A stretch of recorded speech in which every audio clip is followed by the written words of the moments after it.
Good morning students, मैं नीतू चौधरी स्वागत करती हूँ आपका अपने परिवार स्वाध्याय श्री में। तो कैसे हैं आप सभी? आई होप अच्छे होंगे, स्वस्थ होंगे, घर पर होंगे, अपना और अपने परिवार वालों का ख्याल रख रहे होंगे और अच्छे से अपनी पढ़ाई कंप्लीट कर रहे होंगे, अपने नोट्स कंप्लीट कर रहे होंगे।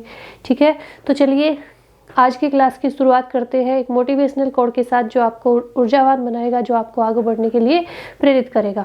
तो आज का हमारा कोड क्या है कि हो गई है पीर पर्वत सी पिघलनी चाहिए, हो गई है पीर पर्वत सी पिघलनी चाहिए, इस हिमालय से फिर कोई गंगा निकलनी चाहिए। सिर्फ हंगामा फैलाना मेरा मकसद नहीं, सिर्फ हंगामा फैलाना मेरा मकसद नहीं, मेरी कोशिश है ये सूरत बदलनी चाहिए। मेरे सीने में ना सही तेरे सीने में सही, आग कहीं भी हो आग लगनी चाहिए, कलम से क्रांति होनी चाहिए। तो चलिए इसी के साथ क्लास की शुरुआत करते हैं, जिसमें आज हम नया चैप्टर लेके आए हैं।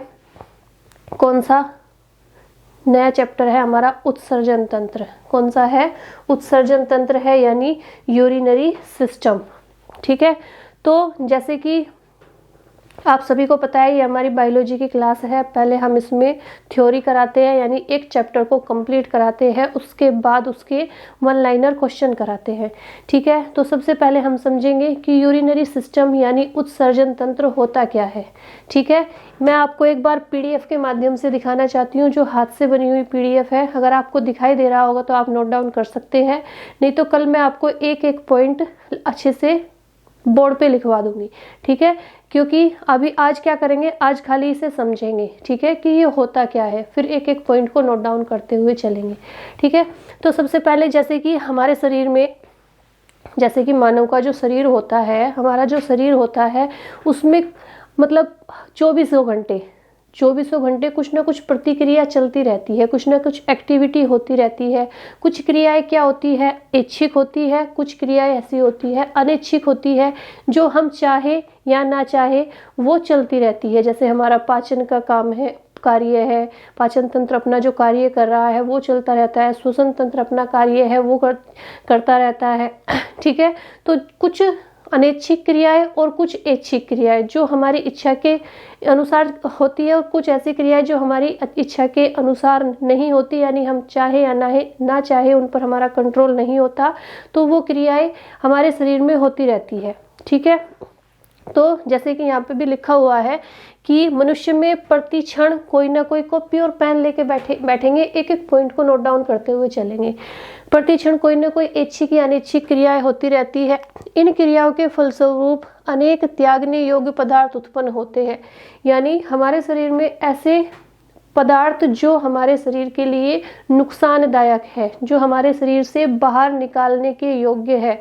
तो उन क्रियाओं के फलस्वरूप जो भी क्रियाएं ऐच्छिक और अनैच्छिक जो क्रियाएं होती है, उनके फलस्वरूप उन्हीं के अनुसार कुछ ऐसे पदार्थ जो हमारे शरीर से बाहर निकालने के योग्य होते हैं, यानी उनकी हमारे शरीर को जरूरत नहीं होती। ठीक है, उन्हें क्या कहते हैं? उन्हें बोलते हैं जो, यानी अनेक त्यागने योग्य जो पदार्थ उत्पन्न होते हैं। इसके अतिरिक्त शरीर में अनेक कोशिकाओं की टूट फूट होती रहती है। जैसे मैंने आपको बताया था, जब मैंने सेल आपको पढ़ाई थी, कोशिका आपको पढ़ाई थी, तो मैंने बताया था कि अगर हमारे शरीर के किसी भी अंग में चोट लग जाती है, मान लीजिए हमारे हाथ में चोट लग जाती है, तो वहाँ की कोशिकाएं क्या हो जाती है? टूट जाती है, फूट जाती है, मर जाती है। ठीक है, जब वो मर जाती है कोशिकाएं, तो उनका भक्षण कौन करता है, कौन खाता है उन्हें? तो उन्हें खाता है लाइसोसोम। क्या करता है? लाइसोसोम उनका भक्षण करता है। तो जो हमारे शरीर में ऐच्छिक और अनैच्छिक क्रियाओं के फलस्वरूप कुछ ऐसे पदार्थ जो हमारे शरीर के लिए नुकसानदायक होते हैं, त्याज्य पदार्थ होते हैं, जो शरीर से बाहर निकालने योग्य होते हैं, और कुछ कोशिकाएं जो क्या होती है? टूटती रहती है, फूटती रहती है, जिन्हें शरीर अपने उत्सर्जी अंगों द्वारा बाहर निकालता है। क्या, यानी जिन्हें जो हमारा शरीर है जब उन्हें बाहर निकालेगा, कौन से अंगों के द्वारा? उत्सर्जी अंगों के द्वारा। ठीक है, तो जो हम चीज़ें, जो त्याज्य पदार्थ, जो बेकार पदार्थ हमारे शरीर के लिए नुकसानदायक होते हैं, हमारे शरीर में उनकी ज़रूरत नहीं होती, एक्स्ट्रा होते हैं, तो हमारे शरीर के उत्सर्जी जो अंग होते हैं वो उन्हें बाहर निकालने का काम करते हैं। ठीक है, यानी उन पदार्थों को, उन त्याज्य पदार्थों को बाहर निकालने का काम करते हैं। इन त्यागने योग्य पदार्थों में कार्बन डाइऑक्साइड क्या क्या होता है, ध्यान से देखेंगे। कार्बन डाइऑक्साइड होती है, यूरिया होता है, यूरिक एसिड होता है, कुछ फास्फेट होते हैं और कुछ सल्फेट होते हैं। ठीक है, क्या होते हैं, फास्फेट और सल्फेट होते हैं। ठीक है, तो इन पदार्थों को शरीर से बाहर निकालने में अब कौन कौन सी चीजें ऐसी है जो त्याज्य पदार्थ है जो शरीर से बाहर निकलने चाहिए। कार्बन डाइऑक्साइड बाहर निकलती है ना, ऑक्सीजन ग्रहण करते हैं, कार्बन डाइऑक्साइड बाहर छोड़ते हैं, वो शरीर से बाहर निकलनी चाहिए। यूरिया बाहर निकलना चाहिए, यूरिक एसिड बाहर निकलना चाहिए। अगर यूरिक एसिड बाहर नहीं निकलेगा तो क्या होगा, हमारे हाथों पैरों की उंगलियों में सूजन आ जाएगी, हमारे जॉइंट्स में पेन होना शुरू हो जाएगा अगर यूरिक एसिड बाहर नहीं निकलेगा। कुछ फास्फेट होते हैं और कुछ सल्फेट होते हैं जो बाहर निकलने चाहिए, तो वो किसके द्वारा बाहर निकलते हैं, उत्सर्जी अंगों के द्वारा बाहर निकलते हैं।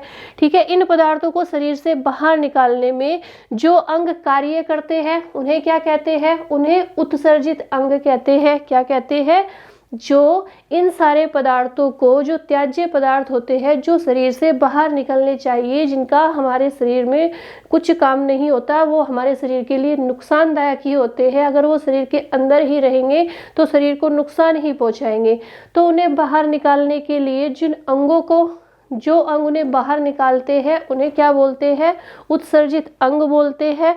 और इस क्रिया को, जब ये क्रिया होती है पूरी, यानी त्याज्य पदार्थों को बाहर निकालने की जो क्रिया होती है उसे क्या बोलते हैं, उत्सर्जन क्रिया बोलते हैं। और जहाँ पर ये क्रिया हो रही होती है, जहाँ पर ये क्रिया हो रही होती है उसे क्या बोलते हैं, उसे एक पूरा सिस्टम, एक पूरा तंत्र बोलते हैं, यानी उत्सर्जन तंत्र बोलते हैं। ठीक है, एक बार मैं फिर से बता देती हूँ आपको अपने शब्दों में कि आप इसे नॉर्मली अपनी भाषा में कैसे याद रखेंगे। जैसे हमारे शरीर में क्या होता है, प्रति क्षण यानी हर पल कोई ना कोई क्रिया होती रहती है, एक्टिविटी हो रही होती है। अभी भी हमारे शरीर में बहुत सारी एक्टिविटी हो रही होगी, कुछ ऐच्छिक होती है, कुछ अनैच्छिक होती है, कुछ वॉलेंटरी, कुछ इनवॉलेंटरी, यानी कुछ ऐसी जिन पर हमारा कंट्रोल होता है और कुछ ऐसी जिन पर हमारा कंट्रोल नहीं होता। ठीक है, तो जैसे अब उन क्रियाओं के फलस्वरूप जो वो क्रियाएं हो रही होती है, तो हमारे शरीर में कुछ ऐसे पदार्थ चले जाते हैं, ऐसे त्याज्य पदार्थ, त्याज्य यानी बेकार, खराब पदार्थ चले जाते हैं जिन्हें शरीर से बाहर निकालना जरूरी होता है, आवश्यक होता है। अब वो कौन कौन से होते हैं, जैसे हमने ऑक्सीजन ग्रहण की लेकिन निकालनी कार्बन डाइऑक्साइड है, बाहर निकालनी है। जैसे यूरिया है, यूरिक एसिड है, सल्फेट है, फास्फेट है, अब इन्हें बाहर निकालना है। ठीक है, इन्हें बाहर निकालने की जो क्रिया करते हैं जो अंग, यानी जो शरीर के वो अंग जो इन्हें बाहर निकालने की क्रिया करते हैं वो उत्सर्जित अंग कहलाते हैं। जहाँ पर ये क्रिया हो रही होती है, जो मतलब जब ये पूरा प्रोसेस चल रहा होता है, पूरा काम हो रहा होता है, तो उसे उत्सर्जित क्रिया बोलते हैं। और जहाँ पर चल रहा होता है, यानी जिस सिस्टम में, जिस तंत्र में ये पूरा कार्य चल रहा होता है बाहर निकालने का, तो उसे क्या बोलते हैं, उत्सर्जन तंत्र बोलते हैं, यूरिनरी सिस्टम बोलते हैं। ठीक है, तो आप लोग यहाँ तक देखेंगे, आप आई थिंक आपको अच्छे से समझ में आ गया होगा। अब इसके जो प्रमुख अंग है उत्सर्जन तंत्र के, यानी किस किस तरह से ये कार्य करता है। ठीक है, इसके प्रमुख अंग कौन कौन से हैं, कौन कौन से ऐसे अंग हैं जो बाहर निकालने का काम करते हैं। ठीक है, तो सबसे पहले हम देखेंगे उत्सर्जन तंत्र के प्रमुख अंग में सबसे पहले आ जाता है वृक्क, गुर्दे यानी किडनी। क्या बोलते हैं, वृक्क बोलते हैं, गुर्दे हम आम भाषा में बोलते हैं कि इसका गुर्दा खराब हो गया है, उसका गुर्दा खराब हो गया, ऐसे बोलते हैं ना। और इंग्लिश में क्या बोलते हैं, किडनी बोलते हैं। ठीक है, कितने गुर्दे होते हैं आप सभी को पता है, संख्या में 2 गुर्दे होते हैं, 2 किडनी होती है हमारी। ठीक है, ये क्या करते हैं, ये यूरिन का निर्माण करते हैं। जो गुर्दे होते हैं, जो किडनी होती है, वो क्या करती है, यूरिन का निर्माण करती है, यानी यूरिन बनाती है। ठीक है, तथा रक्त में घुले हुए त्याज्य पदार्थ और अधिक मात्रा में विद्यमान पदार्थों को छानते हैं। यानी जो ब्लड में ऐसे पदार्थ, त्याज्य पदार्थ यानी बेकार पदार्थ, नुकसानदायक पदार्थ, तो जो ब्लड में त्याज्य पदार्थ और अधिक मात्रा में विद्यमान पदार्थ, यानी जो बहुत ज़्यादा मात्रा में पदार्थ विद्यमान हो जाते हैं, उन्हें छानने का काम करते हैं। कौन, किडनी यानी गुर्दे। जो हमारे ब्लड में विद्यमान पदार्थ, नुकसानदायक पदार्थ अधिक मात्रा में इकट्ठा हो जाते हैं और त्याज्य पदार्थ जो हमारे शरीर के लिए नुकसानदायक होते हैं, उन्हें छानने का काम कौन करता है, उन्हें शुद्ध करने का काम कौन करता है, किडनी करती है, गुर्दे करते हैं, वृक्क करते हैं। तीनों एक ही नाम है, किडनी, गुर्दे या वृक्क बोल सकते हैं। ये अभी मैं आपको छोटा छोटा करा रही हूँ, पूरा डिटेल में पढ़ेंगे हम, वृक्क क्या होते हैं, किडनी क्या होती है। ठीक है, इसके बाद दूसरा आ जाती है यूरेटर्स यानी मूत्र नलियाँ। ठीक है, ये वो अंग है जो क्या कर रहे हैं, उत्सर्जित पदार्थों को शरीर से बाहर निकालने का काम कर रहे हैं। क्या कर रहे हैं, उत्सर्जित पदार्थों को शरीर से बाहर निकाल रहे हैं। ठीक है, दूसरा आ जाती है यूरेटर्स। ये क्या करते हैं, ये यूरिन को गुर्दों से मूत्राशय में पहुंचाने का कार्य करते हैं। क्या करते हैं, यूरिन को कहाँ पर, किडनी से मूत्राशय में पहुंचाने का काम कौन करते हैं, यूरेट्रस करते हैं। हिंदी में इन्हें बोलते हैं मूत्र नलियाँ। क्या बोलते हैं, मूत्र नलियाँ। ये भी संख्या में कितनी होती है, 2 होती है। ध्यान रखेंगे, ये भी संख्या में 2 होती है। किडनी भी हमारी 2 होती है। इसके बाद आ जाता है यूरिनरी ब्लैडर यानी मूत्राशय। इसके बाद क्या आता है, यूरिनरी ब्लैडर। ये क्या करता है, ये यूरिन के संग्राहक अंग के रूप में कार्य करता है। क्या करता है, ये यूरिन के संग्राहक अंग के रूप में कार्य करता है। इसके बाद आता है यूरेथ्रा यानी मूत्र मार्ग। ये क्या है, ये एक ऐसी नली है जिससे होकर यूरिनरी ब्लैडर से यूरिन शरीर से बाहर निकलता है। यानी ये क्या है, यूरेथ्रा क्या है, एक ऐसी नलिका है जिससे यूरिनरी ब्लैडर से यूरिन शरीर से बाहर निकलता है। इसके बाद आती है आते। इनके द्वारा, वृद्धांत भी बोलते हैं इन्हें, इसके द्वारा क्या होता है, त्याज्य पदार्थ मल के रूप में बाहर निकलता है। जो त्याज्य पदार्थ है, जो बेकार पदार्थ है, वो किसके रूप में बाहर निकलते हैं, मल के रूप में बाहर निकलते हैं। इसके बाद आते हैं लंग्स। लंग्स क्या करते हैं, श्वसन के फलस्वरूप, यानी जब श्वास की प्रक्रिया चल रही होती है तो शरीर में जो कार्बन डाइऑक्साइड होती है वह फेफड़ों द्वारा निकलती है, लंग्स द्वारा निकलती है। ठीक है, इसके बाद आती है स्किन यानी त्वचा। यानी जो त्याज्य पदार्थ होते हैं, जो त्यागने योग्य पदार्थ होते हैं, जो बाहर निकालने योग्य पदार्थ होते हैं, वो पसीने के रूप में बाहर निकलते हैं। तो कौन कौन से अंग हो गए जो उत्सर्जित पदार्थों को शरीर से बाहर निकालते हैं, बताइए। सबसे पहला हो गया हमारा वृक्क यानी किडनी। संख्या में कितने होते हैं, 2 होते हैं। कैसे करते हैं, कैसे निकालते हैं, यूरिन का निर्माण करते हैं। और जो रक्त में, जो हमारे ब्लड में त्यागने योग्य पदार्थ होते हैं, त्याज्य पदार्थ होते हैं और अधिक मात्रा में विद्यमान पदार्थ होते हैं, उन्हें छानने का काम करते हैं, उन्हें शुद्ध करने का काम करते हैं। तो उत्सर्जित पदार्थों को बाहर निकालने का काम करते हैं। दूसरा आ जाती है यूरेट्रस। ये क्या करती है, ये यूरिन को किडनी से कहाँ पर, मूत्राशय में पहुंचाने का काम करती है, यानी यूरिनरी ब्लैडर में पहुंचाने का काम करती है। संख्या में 2 होती है। तीसरा अंग क्या हो जाता है, यूरिनरी ब्लैडर हो जाता है। ये यूरिन के संग्राहक के रूप में कार्य करता है। चौथा अंग हो जाता है यूरेथ्रा। ये क्या करता है, जिसमें ये एक प्रकार की नली होती है जिससे यूरिनरी ब्लैडर से यूरिन शरीर से बाहर निकलता है।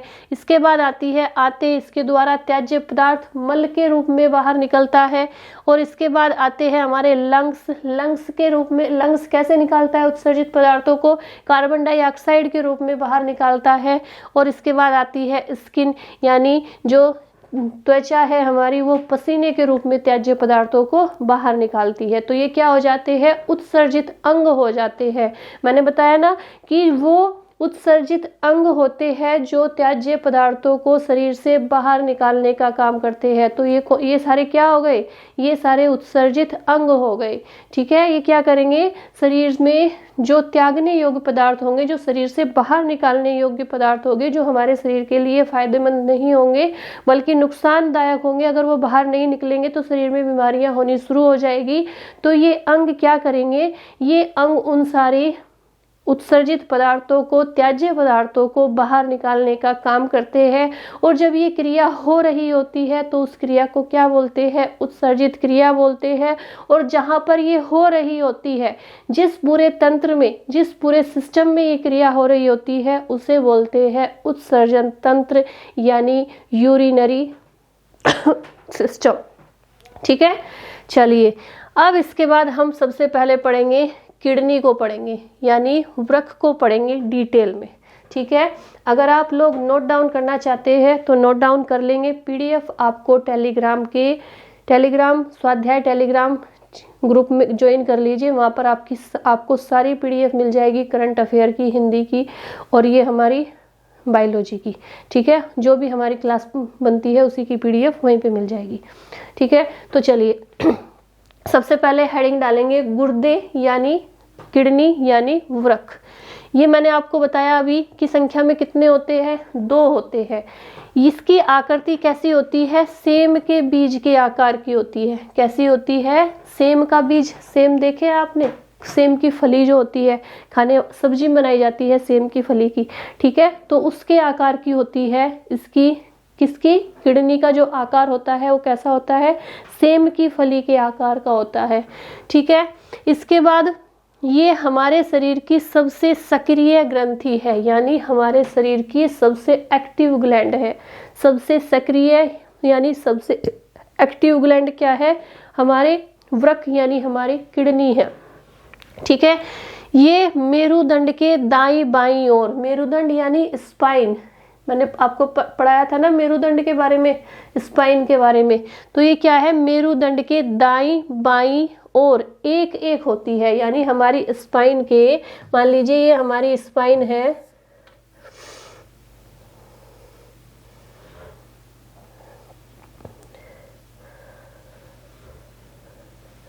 कुछ इस तरह की होती है ना, कुछ एस के आकार की होती है हमारी स्पाइन। ठीक है, इस तरह की। तो ये क्या होगी, दोनों ओर, एक दाईं ओर कैसी, सेम के आकार की, और एक बाईं ओर। ठीक है, इस तरह की क्या होती है, दोनों ओर एक एक होती है। और ये प्राय 12वें थोरेसिक वर्टिब्रा से तीसरे लंबर वर्टिब्रा तक स्थिर रहते हैं। थोरेसिक क्या होता है, ये वाला हिस्सा, हमारे गर्दन के नीचे वाला जो भाग होता है, ये क्या कहलाता है, थोरेसिक कहलाता है। मैं आपको पिक्चर के माध्यम से इसे अच्छे से बता दूंगी। ठीक है, तो ये शुरू कहाँ से होते हैं, 12वें थोरेसिक वर्टिब्रा से तीसरे लंबर वर्टिब्रा तक स्थित रहते हैं, ध्यान रखेंगे। प्रत्येक गुर्दे की लंबाई कितनी होती है, 10 से 12 सेंटीमीटर। कितनी होती है, 10 से 12 सेंटीमीटर होती है। और चौड़ाई कितनी होती है, 6 सेंटीमीटर होती है। और अगर मोटाई पूछा जाए कितने मोटे होते हैं, तो 3 सेंटीमीटर। यानी जो वृक्क होते हैं, जो गुर्दे होते हैं, वो लंबे कितने होते हैं, 10 से 12 सेंटीमीटर जितने लंबे होते हैं। चौड़ाई पूछी जाए आपसे तो 6 सेंटीमीटर की होती है। और मोटे कितने होते हैं, मोटाई कितनी होती है, 3 सेंटीमीटर की होती है। ठीक है, नेक्स्ट देखेंगे। इसके बाद एक वयस्क व्यक्ति में दोनों गुर्दों का भार लगभग कितना होता है, ध्यान रखेंगे। एक वयस्क व्यक्ति में दोनों गुर्दों का भार लगभग कितना होता है, बताएंगे आप लोग। तो 150 ग्राम होता है। कितना होता है, 150 ग्राम। ये देखिए लिखा है 150 ग्राम। ठीक है, यानी एक वयस्क व्यक्ति में दोनों गुर्दों का भार कितना होता है, 150 ग्राम होता है। दाहिना गुर्दा यकृत के द्वारा काफी जगह घेर लेने के कारण बाएं गुर्दे की अपेक्षा थोड़ा नीचे स्थित रहता है। अभी मैं आपको इसकी पिक्चर दिखा दूंगी। ठीक है, जो दाहिना गुर्दा होता है, दाहिना यानी राइट वाला, ठीक है। जो राइट वाली किडनी होती है वो क्या करती है, यकृत के द्वारा काफी जगह घेर लेने के कारण, जो हमारा लीवर होता है, लीवर क्या करता है, काफी जगह घेर लेता है, उसके कारण बाएं गुर्दे की अपेक्षा थोड़ा नीचे स्थित रहता है। ठीक है, जैसे लीवर हमारा आ जाता है, लीवर की वजह से वो क्या होगा, थोड़ा नीचे स्थित रहेगा। बायां गुर्दा दाएं गुर्दे की अपेक्षा थोड़ा नीचे स्थित रहेगा क्योंकि लीवर जगह घेर लेता है। ठीक है, इसके बाद क्या होता है, इसका बाहरी भाग उभरा हुआ होता है तथा भीतरी भाग कशेरुका की तरफ होता है। जो बाहरी भाग यानी बाहर वाला जो हिस्सा होगा वो कैसा होगा, उभरा हुआ होगा, उभरी हुई संरचना जैसा दिखाई देगा। और जो अंदर वाला हिस्सा होगा, आंतरिक भाग होगा, वो कैसा होगा, वो कशेरुका की तरफ रहता है और अंदर की ओर धंसा रहता है। ठीक है, इस धंसे हुए भाग को क्या कहते हैं, हाइलम कहते हैं। क्या कहते हैं, इस धंसे हुए भाग को, जो भाग धंसा हुआ रहता है अंदर की तरफ, उसे बोलते हैं हाइलम। क्या बोलते हैं, हाइलम बोलते हैं।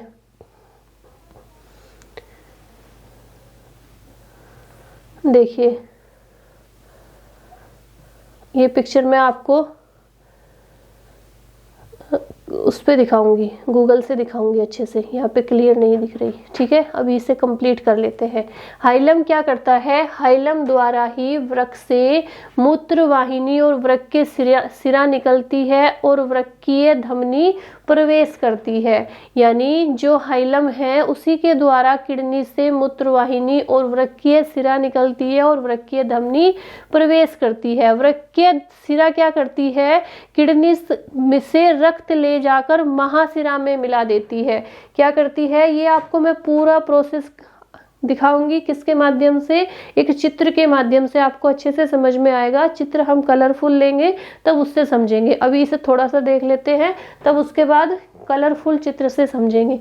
ठीक है, तो जो वृक्कीय सिरा क्या है, वो क्या करती है, किडनी से रक्त लेकर, यानी हमारे जो गुर्दे हैं वहां से रक्त उठाकर कहाँ पे मिला देती है, महाशिरा में मिला देती है।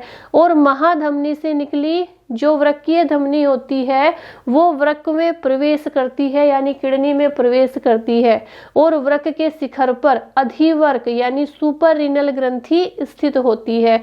जो वृक्क है, जो किडनी है, उसके शिखर यानी ऊपर वाले भाग पर अधिवृक्क ग्रंथि, जिसे क्या बोलते हैं, सुपर रीनल ग्लैंड बोलते हैं, वो स्थित होती है। ठीक है, इसके बाद आ जाती है गुर्दे की संरचना, यानी गुर्दे की जो आंतरिक संरचना है वो किस तरह की होती है। जो गुर्दा अंदर से कैसा होता है, गुर्दे की आंतरिक संरचना अनेक इकाइयों से मिलकर बनी होती है। जो गुर्दे की आंतरिक संरचना है, अंदर का जो भाग है, वो अनेक इकाइयों से मिलकर बना होता है, जिसे क्या बोलते हैं, नेफ्रॉन्स बोलते हैं। क्या बोलते हैं, नेफ्रॉन्स बोलते हैं। प्रत्येक वृक्क में कितने नेफ्रॉन होते हैं, 10 लाख नेफ्रॉन होते हैं। यानी एक किडनी में, एक गुर्दे में 10 लाख नेफ्रॉन होते हैं और ये बहुत छोटे होते हैं, बहुत सूक्ष्म होते हैं। ठीक है, ये जो नेफ्रॉन है ये कितने प्रकार के होते हैं, 2 प्रकार के होते हैं। एक होता है कार्टिकल और एक होता है जक्स्टा मेड्यूलरी। क्या होता है, एक होता है कार्टिकल, दूसरा होता है जक्स्टा मेड्यूलरी। ठीक है, तो जो नेफ्रॉन होते हैं वो कितने होते हैं, एक किडनी में यानी एक गुर्दे में 10 लाख होते हैं। कितने होते हैं, 10 लाख होते हैं। इतने छोटे होते हैं, बहुत सूक्ष्म होते हैं और ये 2 प्रकार के होते हैं। एक होते हैं कार्टिकल, दूसरे होते हैं जक्स्टा मेड्यूलरी। ठीक है, जो कार्टिकल नेफ्रॉन्स होते हैं वो क्या क्या करते हैं, जक्स्टा मेड्यूलरी नेफ्रॉन की तुलना में 7 गुना अधिक होते हैं। यानी अगर वो 10 लाख है तो वो 7 गुना अधिक होंगे उससे। ठीक है, तो दोनों में कितने होती है संख्या, तो 10 लाख होती है। लेकिन जो जक्स्टा मेड्यूलरी है वो क्या करेंगे, कार्टिकल नेफ्रॉन्स की जो कितने होते हैं, कार्टिकल नेफ्रॉन्स से 7 गुना ज़्यादा होते हैं। ठीक है, सामान्य अवस्था में वृक्कों का कार्य कार्टिकल नेफ्रॉन्स ही करते हैं। जब नॉर्मल कंडीशन होती है, सामान्य अवस्था होती है, तो किडनी का जो कार्य है वो कौन करते हैं, कार्टिकल नेफ्रॉन्स ही करते हैं। और जुक्स्टामेडुलरी नेफ्रॉन्स अधिक दबाव की स्थिति में ही क्या करेंगे, एक्टिव होते हैं, सक्रिय होते हैं। ठीक है, जो सामान्य स्थिति में काम होता है उसमें कौन करता है, उसमें तो करते हैं कार्टिकल नेफ्रॉन्स ही। और जब स्थिति कैसी हो, दबाव की स्थिति हो, तो क्या करेंगे, जुक्स्टामेडुलरी जो नेफ्रॉन्स है वो अधिक दबाव की स्थिति में ही एक्टिव होते हैं, यानी अधिक प्रेशर आने पर ही वो एक्टिव होते हैं, सक्रिय होते हैं। ठीक है, इसके बाद ये सारे पिक्चर मैं आपको किससे दिखाऊंगी, यहाँ पे आपको क्लियर नहीं दिख रहा होगा, तो ये मैं आपको दिखाऊंगी कलरफुल में। ठीक है, आज हम इतना ही रखेंगे। जो वृक्क की कार्य प्रणाली और मूत्र विसर्जन है उसके बारे में कि किडनी किस तरह से काम करती है, गुर्दे किस तरह से कार्य करते हैं, यानी गुर्दों के कार्य, फंक्शंस ऑफ द किडनीज, ये हम कल पढ़ेंगे। ठीक है, आज इतना ही रखेंगे कि खाली हमें उत्सर्जन तंत्र को पढ़ा। उत्सर्जन तंत्र के कौन कौन से ऐसे अंग हैं जो उत्सर्जी पदार्थों को शरीर से बाहर निकालने का काम करते हैं। ठीक है, उनके बारे में पढ़ा। और जो किडनी को हम डिटेल में पढ़ रहे हैं, किडनी के कार्य क्या होते हैं, प्रोसेस कैसे होता है किडनी का, वो हम कल की क्लास में पढ़ेंगे। ठीक है, तो आज के लिए इतना ही रखेंगे। और जैसे मैं आपको डेली बोलती हूँ कि वीडियो को ज़्यादा से ज़्यादा शेयर कीजिए, लाइक कीजिए, चैनल को सब्सक्राइब कीजिए। तो प्लीज़ वीडियो को उन बच्चों तक पहुँचाइए जो पढ़ना चाहते हैं। ठीक है, जो फ्री में पढ़ना चाहते हैं, जिनके पास पढ़ने के लिए पैसे नहीं है, जो कोर्स नहीं ले सकते। अब कोई भी चैनल हो, कोई भी पढ़ाना शुरू करता है तो कोर्स के माध्यम से ही पढ़ाते हैं, लेकिन हम पूरी कोशिश करेंगे कि आपको यूट्यूब पर फ्री में ही थ्योरी दी जाए। जैसे हमारी हिंदी की भी थ्योरी फ्री में ही चलती है क्लास सारी हमारी। बायोलॉजी की थ्योरी कराते हैं हम, फिर उसके बाद क्वेश्चंस कराते हैं। हिंदी के क्वेश्चन भी होते हैं, थ्योरी भी होती है।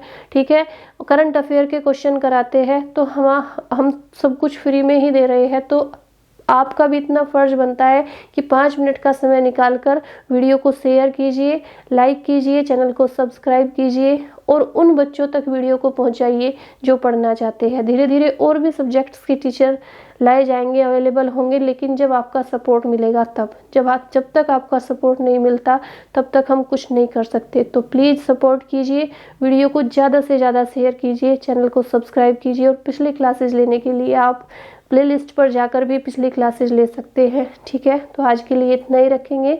धन्यवाद। जय हिंद, जय भारत।